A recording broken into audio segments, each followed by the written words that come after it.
Hello everyone, welcome to AZB Academy. ഇന്ന് നമ്മൾ ഭാരതീയ ന്യായ സംഹിതയുടെ അടിസ്ഥാന വസ്തുതകൾ പഠിക്കുക. കഴിഞ്ഞ ക്ലാസ്സിൽ നമ്മൾ പഠിച്ചത് അടിസ്ഥാന വസ്തുതകളാണ്. ഇന്നും അടിസ്ഥാന വസ്തുതകളാണ്. BNSന്റെ അടിസ്ഥാന വസ്തുത, ബേസിസ് ഓഫ് ഭാരതീയ ന്യായ സംഹിത. ആദ്യം നമ്മൾ നോക്കുന്നത് ക്രൈം എന്താണ്. നമ്മൾ സെക്ഷനൊക്കെ പഠിക്കുന്നതിന് മുമ്പ് ആദ്യം മനസ്സിലാക്കേണ്ട കാര്യങ്ങളാണ്. ക്രൈം എന്താണ്, കുറ്റം എന്താണ്, എന്താണ് കുറ്റമാകുന്നത്, എല്ലാം കുറ്റമാണോ, എന്തുകൊണ്ട് എല്ലാം കുറ്റമാകുന്നില്ല എന്നുള്ള കാര്യങ്ങൾ പഠിക്കണം. ഇതിന് ബേസ് എന്ന് പറയുന്നത് ബേസിക്സ് ആണ് നമ്മൾ നോക്കുന്നത്. അപ്പോൾ എന്താണ് ക്രൈം, എന്താണ്, അല്ലെങ്കിൽ കുറ്റം എന്നാൽ എന്താണ്, എന്താണ് ഈ കുറ്റം അല്ലെ? ഈ കുറ്റത്തെ കുറിച്ച് BNSൽ ഇല്ല, ഇവിടെ IPSC എന്നാണ്, അതൊരു സ്ലൈഡ് ലെയറാണ്. BNSൽ എന്തില്ല? കുറ്റത്തിന്റെ നിർവചനമില്ല അല്ലെ? കുറ്റകൃത്യം എന്ന് പറഞ്ഞാൽ ഒരു നിയമത്തിന്റെ ലംഘനം. കൊല്ലരുതെന്നൊരു നിയമം പറഞ്ഞാൽ അത് ചെയ്താൽ, കൊന്നാൽ അത് ഒരു കുറ്റമാണ്. കൊല്ലലെന്ന് പറഞ്ഞാൽ കൊല്ലാൻ പാടില്ല, കൊന്നാലോ അതൊരു കുറ്റമാണ്, അതൊരു കുറ്റമാണ് അല്ലെ? അപ്പോ പൊതുജനങ്ങളെ ഒരു കാര്യം ഉപദ്രവിക്കുന്നെങ്കിൽ, പൊതുജനങ്ങൾക്ക് ബുദ്ധിമുട്ടുണ്ടാവുന്നെങ്കിൽ നമ്മൾ അതിനെ കുറ്റം എന്ന് പറയും. നമ്മൾ അതിനെ കുറ്റം എന്ന് പറയാറുണ്ട് അല്ലെ? അപ്പൊ ഈ സ്റ്റേജസ് ഓഫ് ക്രൈം, ഈ കുറ്റകൃത്യത്തിന് പല ഘടകങ്ങളുണ്ട്. ഈ കുറ്റകൃത്യം എന്ന് പറഞ്ഞാലും നിയമത്തിന്റെ ഭാഷയിൽ വരുമ്പോൾ അതിൽ ചില ഘടകങ്ങളുണ്ട്. ഒരു കുറ്റത്തിലെ ഏറ്റവും വലിയ ഘടകം മനുഷ്യനാണ്. മനുഷ്യൻ മനുഷ്യനെ കൊല്ലുന്നു, ഒരു മനുഷ്യൻ മറ്റു മനുഷ്യന്റെ വസ്തുക്കൾ മോഷ്ടിക്കുന്നു, ഒരു മനുഷ്യൻ വേറൊരു മനുഷ്യനെ ഉപദ്രവിക്കുന്നു, മനുഷ്യരാണ് പ്രശ്നം. മൃഗങ്ങൾ രണ്ടുപേരും കടിച്ചു കീറി, പ്രശ്നമില്ല. ഒരു മൃഗം വേറൊരു മൃഗത്തെ കൊന്നു തിന്നു, പ്രശ്നമില്ല. ഒരു മൃഗം മനുഷ്യരെ കൊന്നു, പ്രശ്നമില്ല, വെടിവെച്ച് അങ്ങ് വിടാം, അത്രേ ഉള്ളൂ. മനുഷ്യൻ മൃഗത്തെ കൊന്നാൽ പ്രശ്നമുണ്ട് അല്ലെ? അപ്പൊ ഇവിടെ മനുഷ്യനാണ് മെയിനായിട്ട്. അത് കഴിഞ്ഞ് രണ്ടാമത്തത് ആക്ടസ് നോൺ ഫാസിറ്റ് റിയം നിസി മെൻസിട്രിയ. നമ്മളത് പഠിക്കും. എന്താണ് ഈ മാക്സിം? BNS പഠിക്കുമ്പോൾ ഏറ്റവും അത്യാവശ്യമായി അറിയേണ്ട ഒരു മാക്സിമാണിത്. എന്താണ് ആക്ടസ് നോൺ ഫാസിറ്റ് റിയം നിസി മെൻസിട്രിയ? എന്താണ് ഇത് അർത്ഥമാക്കുന്നത് നമ്മൾ പഠിക്കും. പിന്നെ ഇഞ്ചുറി, ഒരു പരിക്കും, ക്ഷതം എന്നും പറയാം. അപ്പൊ അത് മനുഷ്യനാണ്. ഒരു കുറ്റകൃത്യത്തിന്റെ ആദ്യ ഘടകം എന്നത് ഏതാണ്? മനുഷ്യനാണ്. ആദ്യത്തെ ഘടകം എന്ന് പറയുന്നത് മനുഷ്യൻ തന്നെയാണ്, മനുഷ്യൻ തന്നെയാണ് അല്ലെ? അതായത് നമ്മുടെ ഭാരതീയ ന്യായ സംഹിത പ്രകാരം, BNS പ്രകാരം മനുഷ്യൻ മാത്രമാണ് ഉത്തരവാദികൾ അല്ലെ? ഒരു കുറ്റത്തിന് ഉത്തരവാദി ആരാണ്? അത് മനുഷ്യൻ മാത്രമാണ് അല്ലെ? ഇന്ത്യൻ ശിക്ഷാ നിയമപ്രകാരം ആരാണ് ഉത്തരവാദി? അത് മനുഷ്യൻ തന്നെയാണ് ഉത്തരവാദി അല്ലെ? മൃഗങ്ങളോ മരം സസ്യ ജന്തുക്കൾ മറ്റു ജീവജാലങ്ങളൊന്നും ഇതിൽ വരത്തില്ല അല്ലെ? മൈക്രോ ഓർഗാനിസം ഒന്നും വരത്തില്ല. മനുഷ്യൻ മനുഷ്യൻ മനുഷ്യൻ മനുഷ്യൻ. കുറ്റമാകണമെങ്കിൽ ഭാരതീയ ന്യായ സംഹിത പ്രകാരം, ഒരു ക്രിമിനൽ നിയമപ്രകാരം കുറ്റമാകണമെങ്കിൽ അവിടെ എന്ത് വേണം? അവിടെ മനുഷ്യൻ തന്നെയാണ്. മനുഷ്യൻ ചെയ്യണം, മനുഷ്യൻ തെറ്റ് ചെയ്യണം, മനുഷ്യൻ കുറ്റം ചെയ്യണം, മനുഷ്യനായിരിക്കണം വേണ്ടത് എന്നാണ് നമ്മൾ മനസ്സിലാക്കേണ്ടത്. അപ്പോ ഒരു കുറ്റകൃത്യത്തിന്റെ ആദ്യത്തെ ഘടകം മനുഷ്യരാണ്. അപ്പോൾ നമ്മൾ ഈ ഭാരതീയ ന്യായ സംഹിതയിൽ പഠിക്കുന്നത് മനുഷ്യരെ കുറിച്ചാണ്.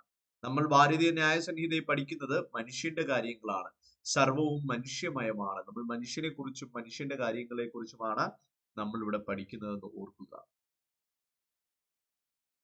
അല്ലെ?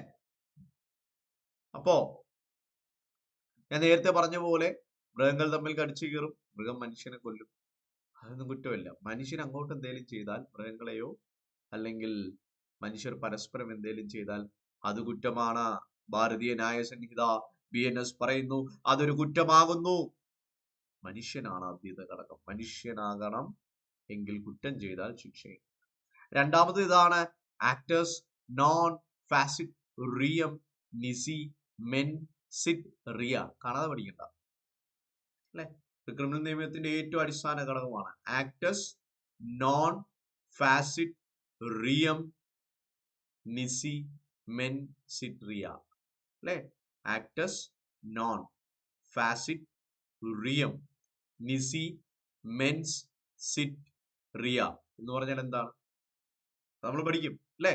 ഇതൊരു ലീഗൽ മാക്സിം എന്നാണ് ഇതിനെ വിളിക്കുന്നത്. നിയമത്തിൽ ഇങ്ങനെ ഒരുപാട് മാക്സിംസ് ഉണ്ട്. നിയമം പഠിച്ചിട്ടുള്ളവർക്ക് അറിയാം. ലീഗൽ മാക്സിം ആണ് അല്ലെ? ഇതിൽ കൃത്യമായി പറയും ആക്ടസ് non facit reum nisi mens sit Riya. എന്താണ് ആക്ടസ് non facit reum nisi mens sit Riya എന്ന് പറഞ്ഞാൽ എന്താണ്?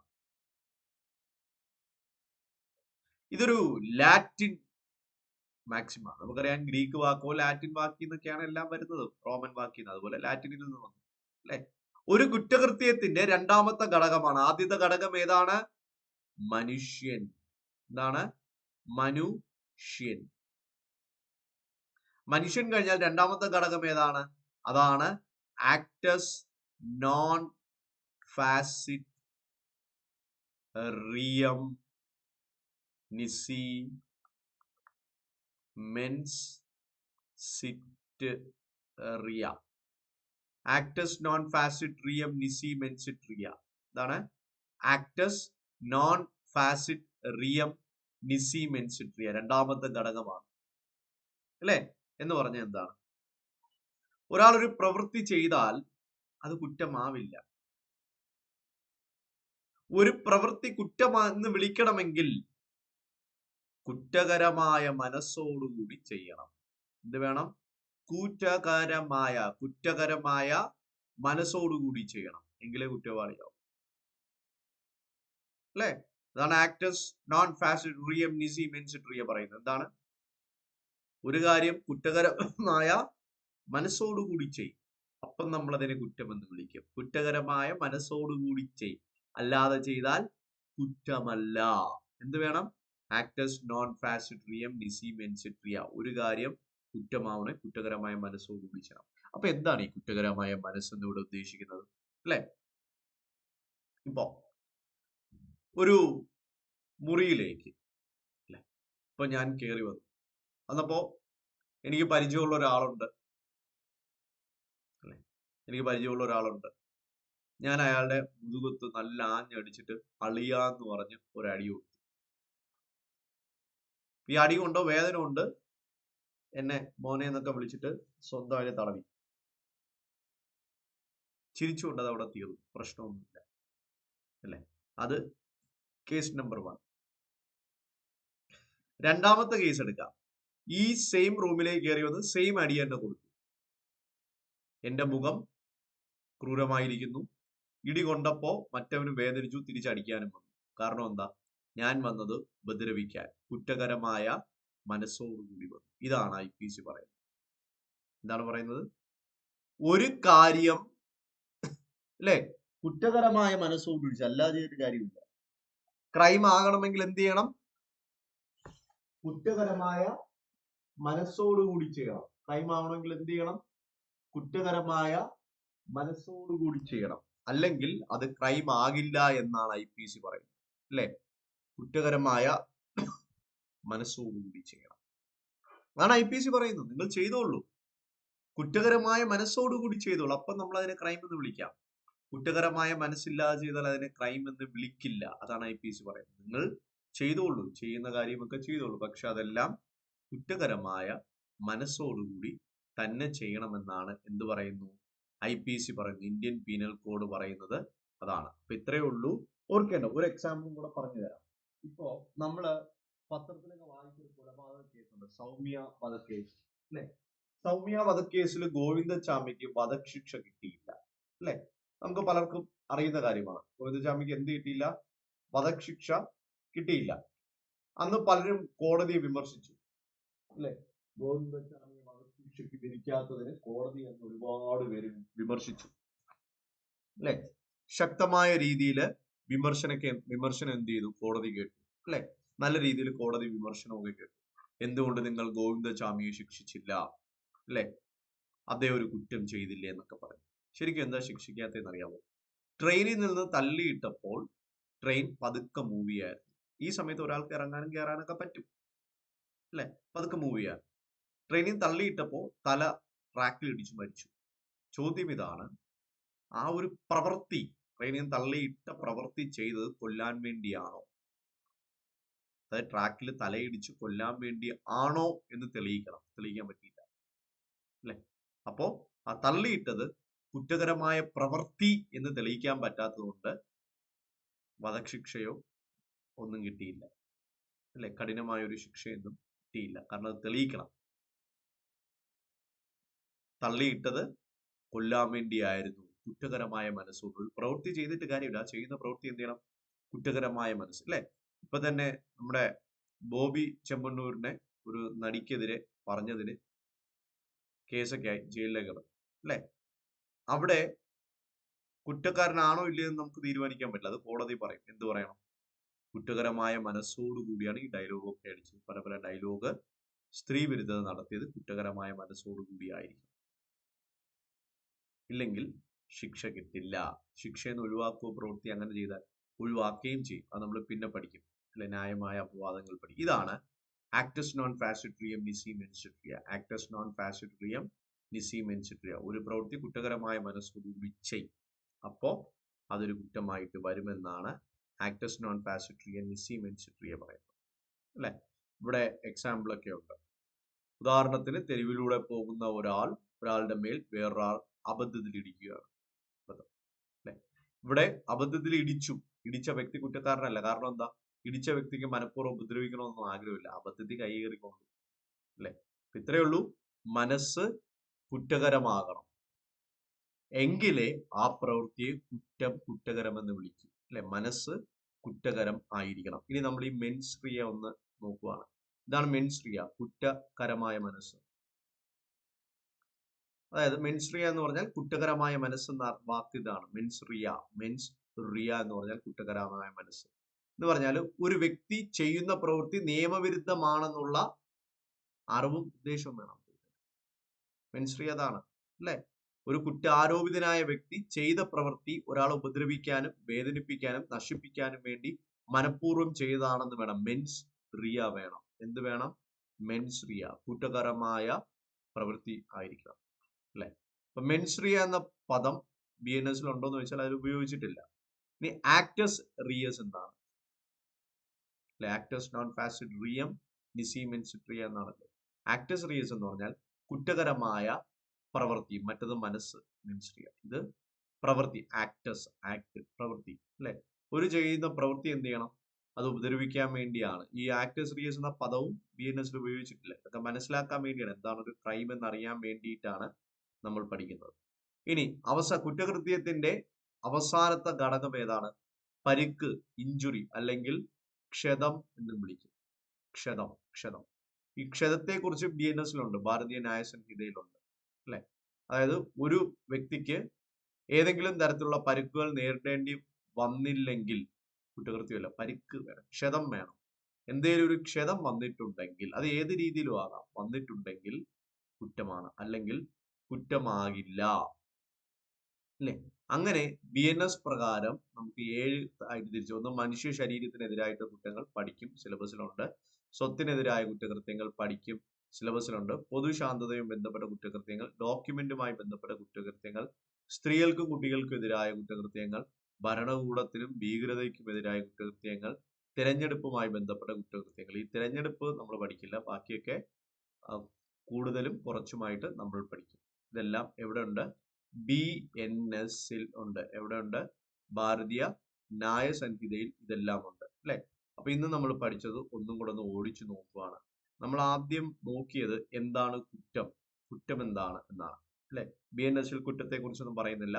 പൊതുജനങ്ങളെ ഉപദ്രവിക്കുന്ന തരത്തിൽ ചെയ്യുന്ന എന്തേലും ഒരു പ്രവൃത്തി ഉണ്ടെങ്കിൽ ആ പ്രവൃത്തിയെ ഞങ്ങൾ വിളിക്കും കുറ്റം. അപ്പൊ കുറ്റം എന്ന് പറഞ്ഞാൽ എന്താണ്, ഒരു വ്യക്തി ചെയ്യുന്ന പ്രവൃത്തി ആ വ്യക്തി കുറ്റകരമായ മനസ്സോടുകൂടി ചെയ്യുന്നെങ്കിൽ അതിനെ ഭാരതീയ ന്യായ സംഹിതയിൽ നിന്ന് നമ്മൾ മനസ്സിലാക്കിയെടുക്കേണ്ടുന്ന കാര്യം അത് ഒരു കുറ്റമാണ് എന്ന് നമ്മൾ മനസ്സിലാക്കിയെടുക്കണം അല്ലെ. ഇനി കുറ്റകൃത്യത്തിന്റെ ഘടകങ്ങൾ, സ്റ്റേജസ് ഓഫ് ക്രൈം എടുക്കുമ്പോൾ ഫസ്റ്റ് മനുഷ്യനാണ്, human being. Second, actus non facit reum nisi mens sit rea. അത് കഴിഞ്ഞ് ക്ഷതം, പരിക്ക് അഥവാ ഇഞ്ചുറി ആണ്. മനുഷ്യനാണ് അല്ലെ. മനുഷ്യർ ചെയ്യുന്ന കുറ്റകൃത്യങ്ങളാണ് ഭാരതീയ ന്യായ സംഹിതയിലുള്ളത്. കോടതികൾ ഇരിക്കുന്നത് മനുഷ്യനെ ശിക്ഷിക്കാനാണ്. മനുഷ്യൻ ചെയ്ത പ്രവൃത്തി തെറ്റോ ശരിയോ എന്ന് നോക്കാൻ കോടതികൾ ഇരിക്കുന്നു. ചെയ്തത് തെറ്റാണെങ്കിൽ ശിക്ഷ, ചെയ്തതിൽ തെറ്റില്ല, കുറ്റകരമായ മനസ്സില്ലെങ്കിൽ നിനക്ക് ശിക്ഷയില്ല, വീട്ടിൽ പൊക്കോ എന്ന് പറഞ്ഞു വിടും, അല്ലെങ്കിൽ ജയിലിൽ പൊക്കോ എന്ന് പറയും. മനുഷ്യൻ എന്ന് പറയുന്നത് വളരെ പ്രധാനപ്പെട്ട ഒന്നാണ്. മനുഷ്യനായിരിക്കണം, മനുഷ്യനാകണം, അല്ലെ? മനുഷ്യനാകണം എങ്കിലാണ് ഈ വരുന്നത്. അപ്പൊ കുറ്റകൃത്യത്തിന്റെ ഘടകങ്ങളിൽ ഏറ്റവും പ്രധാനപ്പെട്ടത് മനുഷ്യൻ ആണ്, മനുഷ്യൻ ആണ്, അല്ലെ? രണ്ടേതാണ്? ആക്ടസ് നോൺ ഫാസിഡ് റിയം നിസി മെൻസിഡ് റിയ, അല്ലെ? ആക്ടസ് നോൺ ഫാസിഡ് റിയം നിസി മെൻസിഡ് റിയ എന്ന് പറഞ്ഞാൽ എന്താണ്? An act becomes a crime only when it is done with criminal intention. കുറ്റകരമായ മനസ്സോടുകൂടി ഒരു പ്രവൃത്തി ചെയ്താൽ, ആ പ്രവൃത്തിയിൽ കുറ്റകരമായ മനസ്സോടുകൂടി ചെയ്തു എന്ന് തെളിയിക്കപ്പെട്ടാൽ അതൊരു ക്രൈമാണ്, അതൊരു കുറ്റമാണ്. കുറ്റകരമല്ലാത്ത മനസ്സോടുകൂടി ചെയ്യുന്ന പ്രവൃത്തികളെ കുറ്റമെന്ന് ഒരിക്കലും വിളിക്കില്ല. എന്നാൽ കുറ്റകരമായ മനസ്സോടുകൂടി ചെയ്യുന്ന പ്രവൃത്തികളെ എന്തു വിളിച്ചു? കുറ്റമെന്ന് ആരോ വിളിച്ചു. BNS പറയുന്നുണ്ട്, അല്ലെ? അതാണ് actus non ഫാസിഡ് റിയം നിസി മെൻസിഡ് Riya. Actus non ഫാസിഡ് റിയം നിസി മെൻസിഡ് Riya. കുറ്റകരമായ മനസ്സോടുകൂടി ചെയ്യൂ, അപ്പോ കുറ്റമാവും, ശിക്ഷ കിട്ടും. അവസാനത്തെ ക്രൈമിന്റെ ഘടകങ്ങൾ വരുന്നത് പരിക്കാണ്, ഇഞ്ചുറി അല്ലെങ്കിൽ ക്ഷതം, damage to a human being, അല്ലെ? ഒരു മുറിവ് പറ്റി, ഈ ചെയ്യുന്ന ഒരു ഉപദ്രവത്താൽ, ഈ വരുന്ന കഷ്ടപ്പാടാൽ, പ്രയാസത്താൽ എനിക്കൊരു പരിക്ക് പറ്റിയിരിക്കുന്നു, ഒരു ഇഞ്ചുറി പറ്റിയിട്ടുണ്ട്, ഒരു ക്ഷതം പറ്റിയിട്ടുണ്ട്. അങ്ങനെ പറ്റിയിട്ടുണ്ടെങ്കിൽ ഭാരതീയ ന്യായസംഹിത പറയുന്നു അത് കുറ്റത്തിന്റെ ഭാഗമാണ്, മനുഷ്യൻ കുറ്റത്തിന്റെ ഭാഗമാണ്. കുറ്റകരമായ മനസ്സോടുകൂടി ഒരു പ്രവൃത്തി ചെയ്താലും കുറ്റത്തിന്റെ ഭാഗമാണ്. ആ കുറ്റകരമായ മനസ്സോടുകൂടി ഒരു കുറ്റകരമായ പ്രവൃത്തി ഒരു മനുഷ്യൻ ചെയ്തിട്ടുണ്ടെങ്കിൽ, അവിടെ പരിക്കുമുണ്ടായാൽ, ഒരു ഇഞ്ചുറി ഉണ്ടായാൽ അതിന് നമ്മൾ എന്ത് പറയും? കുറ്റത്തിന്റെ മൂന്നാമത്തെ സ്റ്റേജ് അല്ലെങ്കിൽ അവസാനത്തെ സ്റ്റേജ് എന്ന് പറയും. ഇത്രയും കാര്യങ്ങളാണ് നമുക്കിന്ന് നോക്കാനുള്ളത്. ഇന്ന് പഠിച്ചത് ഇതിൽ നിന്ന് ഒരു ക്വസ്റ്റ്യനും ചോദിക്കാനൊന്നും പോകുന്നില്ല. പിന്നെന്തിനാണ്? മനസ്സിലാക്കുക. പ്രത്യേകിച്ചും IPCയിൽ ഒരു കുറ്റം ചെയ്താൽ കുറ്റം അല്ലാതാക്കാൻ പറ്റും. ക്ഷമിക്കണം, BNS ഭാരതീയ ന്യായ സംഹിതയിൽ അങ്ങനെ പറ്റും. അതിനുള്ള ഒരു ഏരിയ ആണ് ന്യായമായ അപവാദങ്ങൾ. സെക്ഷൻ 14 മുതൽ തുടങ്ങുന്നുണ്ട്. ജനറൽ എക്സെപ്ഷൻസ് ഉണ്ട്. അപ്പൊ അങ്ങനെ ഒരുപാട് കാര്യങ്ങൾ നമുക്കുണ്ട്. അതുകൊണ്ട് ഇത് വ്യത്യാസം അറിഞ്ഞിരിക്കണം. ബേസ് ഇല്ലാതെ ഒരിക്കലും പഠിക്കാൻ പറ്റില്ല. പിന്നെ മറ്റൊരു കാര്യം, അടുത്ത ക്ലാസ് മുതൽ ഞാൻ സെക്ഷൻസിൽ കറക്റ്റ് സിലബസ് തുടങ്ങും.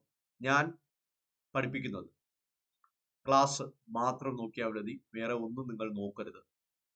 ഒരു മെറ്റീരിയലും വാങ്ങരുത് പഠിക്കാൻ. ഞാൻ ക്ലാസ്സിൽ പഠിപ്പിക്കുന്നത് മാത്രം നിങ്ങൾ നോട്ട് എഴുതി അതൊന്ന് പഠിച്ചാൽ മതി. മറ്റൊന്നും നോക്കരുത്. ഞാൻ പഠിപ്പിക്കുന്നതുകൊണ്ട് മാത്രം നിയമത്തിന്റെ ആ പോർഷൻസ് ഞാൻ പഠിപ്പിക്കും. അതിൽ നിന്നും 100% ജയിച്ചിരിക്കും. കാരണം ഒന്ന്, ഞാനൊരു അഡ്വക്കേറ്റ് ആണ്. സെക്കൻഡ്, ഒറിജിനൽ ബെയർ ആക്ട് വെച്ചാണ് പഠിപ്പിക്കുന്നത്. ഒരു അക്കാഡമിയുടെ ബുക്കും തൊട്ടിട്ടില്ല. ഒരു സ്റ്റാൻഡേർഡ് അല്ലാത്ത മെറ്റീരിയൽ ഒന്നും തൊട്ട്, സ്റ്റാൻഡേർഡ് ആയ ഒറിജിനൽ നിയമമാണ്. ഈ പറയുന്ന നിയമപുസ്തകങ്ങൾ മൊത്തവും ഞാൻ വായിച്ചിട്ടുണ്ട്. അതായത് BNS മൊത്തം വായിച്ചിട്ടുണ്ട്. അതോടൊപ്പം തന്നെ മറ്റു നിയമവിഷയങ്ങൾ നമുക്കുള്ള BNSS ആയാലും BSc ആയാലും ഇതൊക്കെ വായിച്ചിട്ടുണ്ട്. അതുകൊണ്ട് ഞാൻ പഠിപ്പിക്കുന്നത് മാത്രം പഠിച്ചാൽ മതി. കൂടാതെ ഞാനൊരു ഗ്യാരണ്ടിയും കൂടെ തരാം. 100% ഞാൻ ഗ്യാരണ്ടി തരുന്നുണ്ട്. ഞാൻ പഠിപ്പിക്കുന്നതിന്റെ അപ്പുറം നിയമത്തിൽ നിന്നും ഒരു ക്വസ്റ്റ്യനും ചോദിച്ചിട്ടില്ല. ഞാൻ പഠിപ്പിക്കുന്നതിന്റെ അപ്പുറം ഒന്നും ചോദിക്കില്ല. പക്ഷെ ഞാൻ ഒരുപാട് പഠിപ്പിക്കും, സത്യം. കാരണം നിയമത്തിലുള്ളത് മൊത്തം ഞാൻ പഠിപ്പിക്കും, അരിച്ചു പറക്കി പഠിപ്പിക്കും. അപ്പോൾ അത് മാത്രം നോക്കിയാൽ മതിയാവും. അടുത്ത ക്ലാസ്സിൽ നമ്മൾ നിയമം തുടങ്ങുകയാണ്. കൃത്യമായിട്ട് ക്ലാസ് കാണുക, നോട്ട് എഴുതി തയ്യാറാക്കി വെക്കുക. അത് നോക്കിയാൽ മാത്രം മതിയാവും. നിങ്ങൾ 100% സ്പെഷ്യൽ ടോപ്പിക്കിൽ BNSൽ 1 മാർക്ക് നഷ്ടമില്ല. 4 മാർക്ക് എന്ന് പറഞ്ഞാൽ 4ഉം കിട്ടും, കിട്ടിയിരിക്കും. ഓക്കെ, അപ്പൊ ഇന്ന് ഞാൻ ഇത്രയാണ് പഠിപ്പിക്കുന്നത്. ഇനി നമുക്ക് അടുത്ത ക്ലാസ്സിൽ ഉണ്ട്. നമുക്ക് അടുത്ത ക്ലാസ്സിൽ പുതിയ ഏരിയ തുടങ്ങുവാണ്. നമ്മൾ കാര്യങ്ങളൊക്കെ പഠിച്ചു തുടങ്ങുവാണ്. ഇന്ന് നമ്മൾ ഇത്രയുമാണ് നോക്കുന്നത്. അടുത്ത ക്ലാസ്സിൽ നമുക്ക് കാണാം. Thank you for watching. By.